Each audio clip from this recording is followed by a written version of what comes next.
Namaste, this is ambikaarunaganesh, and you are watching my course on the DasMahavidyas, the 10 Great Cosmic Powers. Welcome to episode 2. This is an episode on Ma Tara. Please enjoy. Just for reference, I will bring out the book again. This is the book, The 10 Great Cosmic Powers, for everyone to have a reference. Goddess Tara. Isn't she so beautiful? Now, she's also an aspect of Kali. Okay, like I mentioned, these are different personalities of the goddess. They do different things, but they're all the same essence. Okay, this has to be well established in you before we study the Samavidya. Because when we grow up in a Hinduistic idea of the goddess, most times we feel कि Durga is different than Mahalakshmi, is different than Mahakali, is different than, क्योंकि इनके अलग अलग मंदिर है, right? We have different temples, Yeah. different places, different things. But that is just different personalities of her. She doing different things. It's this one cosmic power that has 10 great personalities. Okay, so this is an aspect called Tara. Now she's also May I called. ask something? Yeah, sure. So you can say also these are the 10 aspects of the Devi, which can be Durga, which can be Lakshmi. All of them Yeah. together is Yeah. 10 aspects of Yes. personalities, aspects. Same like Navratri. Navratri aane wale hain Ha. in a way. Definitely. Yeah, in a way. But I mean, we're discussing Tantra, so we're going through the DasMahavidya route. Yeah. Okay. Yeah. So there is the other Puranas like Devi Bhagavatam has a different description. Now everybody in different timelines have experienced Devi in different ways. Hmm. So they wrote in their own way. Yeah. This is what is resonating to me and you right now, Yeah. and to the ones watching. But for someone else, it could be the Buddhist, right? Because Tara now, for example, is present in Buddhism and in Hinduism and in Jainism. Uh, They all have different Taras. In fact, this author has a very funny comment and a whole paragraph.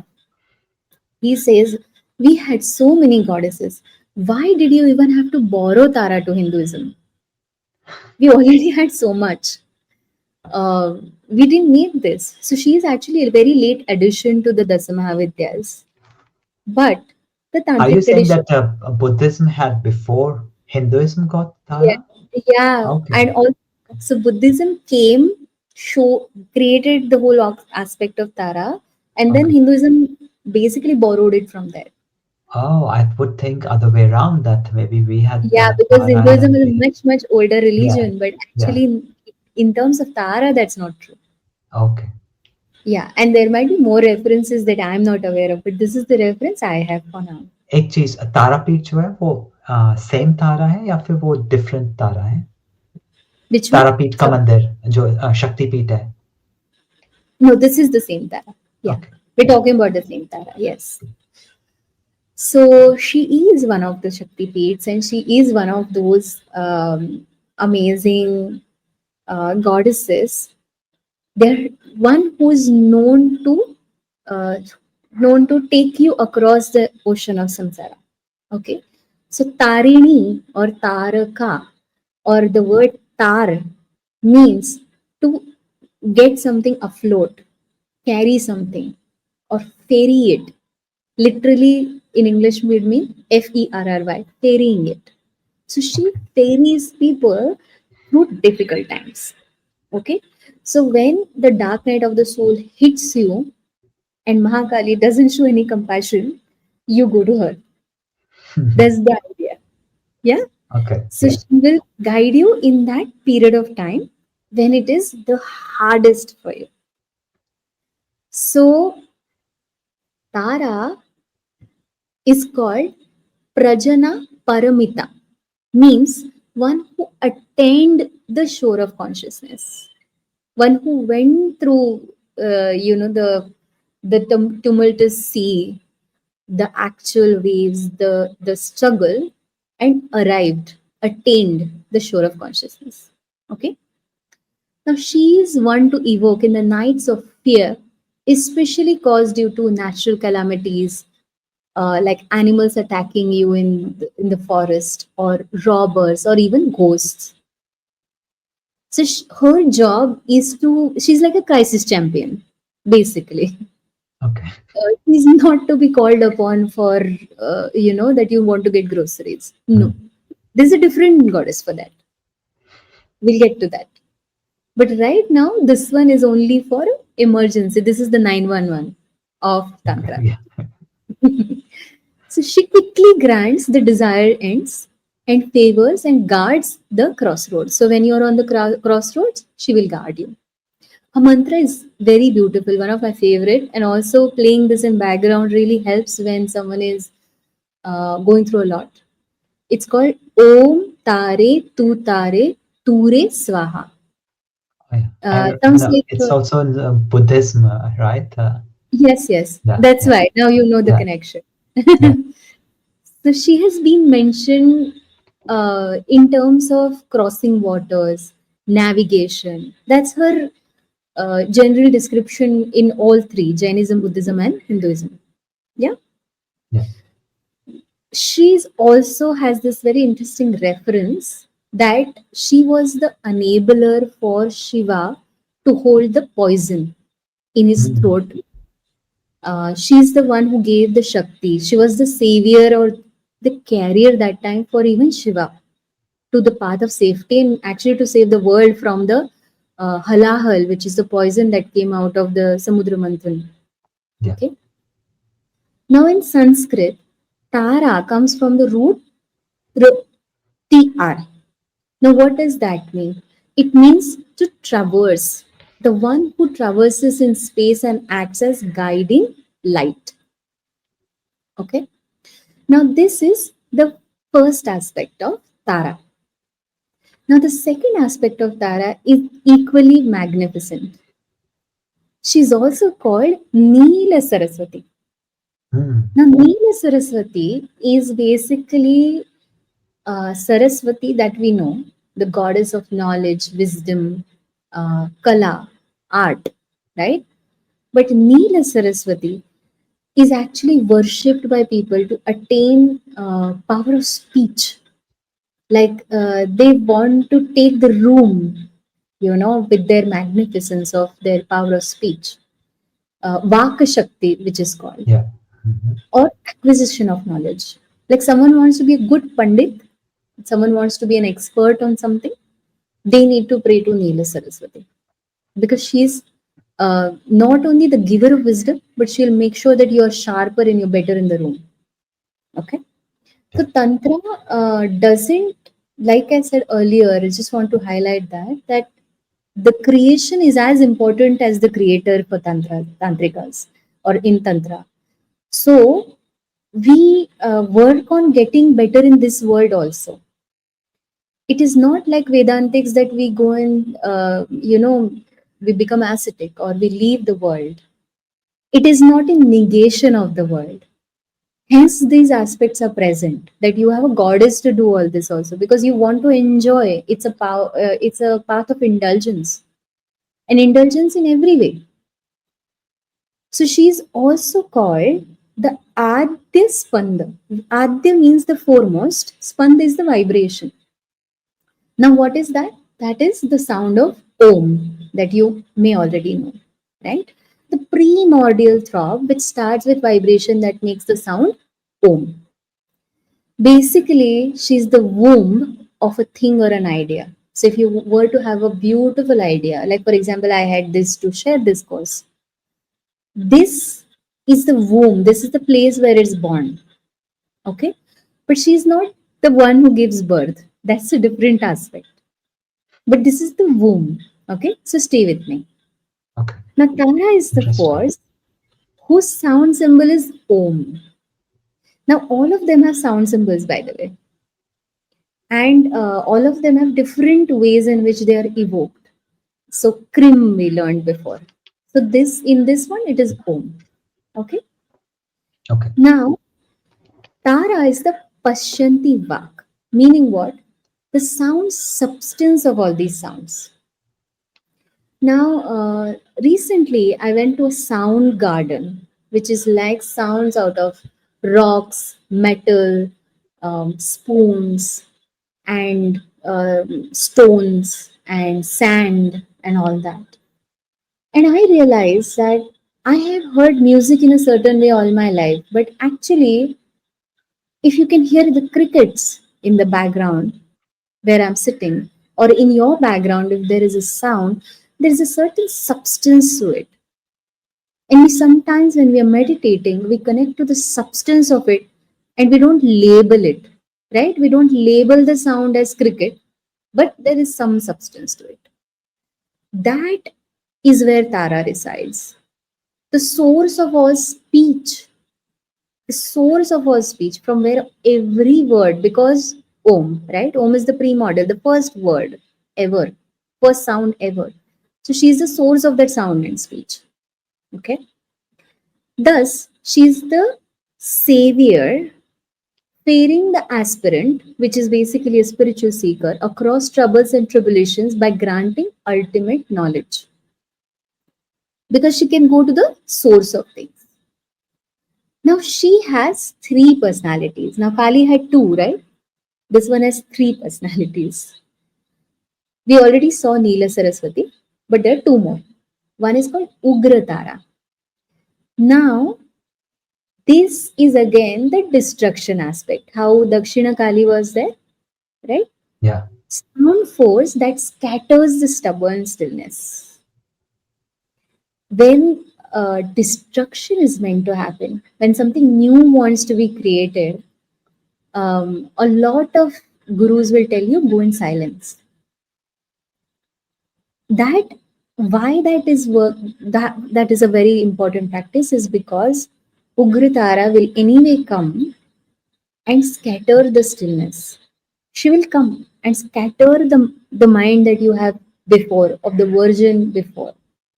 Yeah, for the version X, for the Y to be born. Now her mantra is Om Reem Stream Hum Pat. I love this one because it literally feels like she's breaking something down. Then comes the Neela Saraswati that we saw. She basically pierces ignorance. She'll give you the knowledge to go beyond your ignorant self. So her mantra is Reem Stream Hum Fat. And now the third one, Ekajat. Ekajata. Now this one, okay, she will make sure that all the scattering that was done, all the knowledge that you got from the other two versions, this one will channelize it in the act of creation. The first destroyer, the second will give you knowledge how to organize the chaos, basically, and the third one will make sure you channel it in the right direction of creation. And her mantra is Heem Stream Hum Pat. And the main mantra remains of Tara as Om or Om Tuttāré that we learned before. Yeah. Now, the journey with her. We have to know deep down that the falsehood drives away the goddess. Any form of falsehood, because she's also goddess of speech. More importantly, someone being inauthentic, lying, cheating, betrayal, any form of that kind of karma will take away the Tara aspect of your journey. And hence, a lot of gurus before would prescribe silence, that you don't end up speaking lies, you don't end up speaking truth also. Foolproof method. So, foolproof method to evoke her is silence. And if you speak and open your mouth, then say Om. Okay. Now, the spiritual aspirant should enjoy underlying sound sense equally in music and in noise, in the ragas and in the cries of people. She says one should not attach to the sound, neither should be indifferent. That is the one which gets her favor or her grace and her multicolored personality.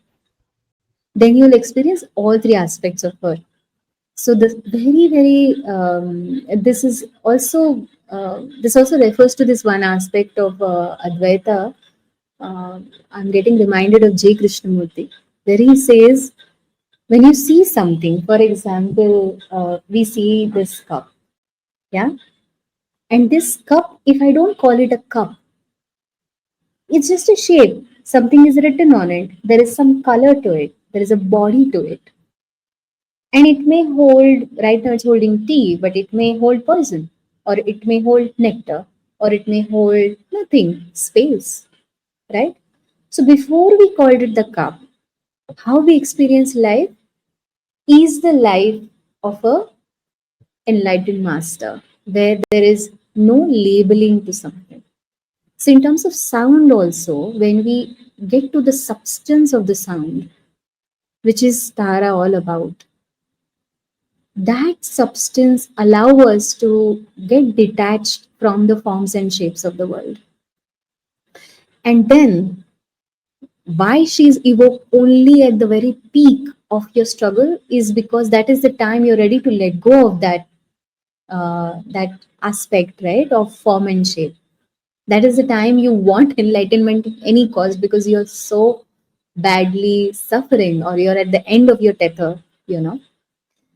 So that is the sound substance. That's the essence of Tara. Yeah. And at the end, she gives some hope. Okay. And I read as the author writes, I guide man to the path of the divine and guard him from the red wolf and the snake. I sit in his mortal hand my heavenly sword and put on him the breastplate for the gods. I break the ignorant pride of human mind and lead the thought to the wideness of truth. I rend man's narrow and successful life and force his sorrowful eyes to gaze at the sun that he may die to earth and live in his soul. I know the goal. I know the secret route. I've studied the map of the invisible worlds. I am the battle's head, the journey's start. Mhm. Let's start. So, yes, you have any questions?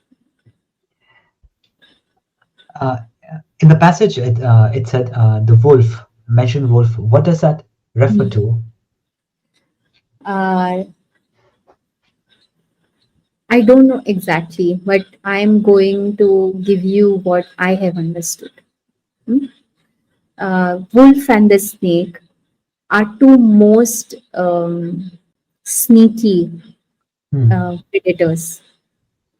And Maya, we don't even know where it comes from, right? Sometimes we could be fully aware of our actions and we still end up doing something that was not in alignment. Like, you might end up spending money on something that wasn't good for nature. It's not in your principles to do that, but you somehow ended up doing it with a bunch of friends, or you ended up doing something. So, that ignorant part of us, that sneaky nature of things, I feel are represented by the wolf and by the snake also, because the snakes, they will just slide into something and create trouble, and we may not know when it happened. And these are things that happen, and then we struggle, and then the dark night of the soul basically happens to us. Okay. Yeah. Thanks. Okay. Okay, thank you so much for watching. If you have any questions, please comment below. If you have a sharing, please send me an email. My email ID is mentioned. And I hope the goddess blesses you with all the love, grace, and joy.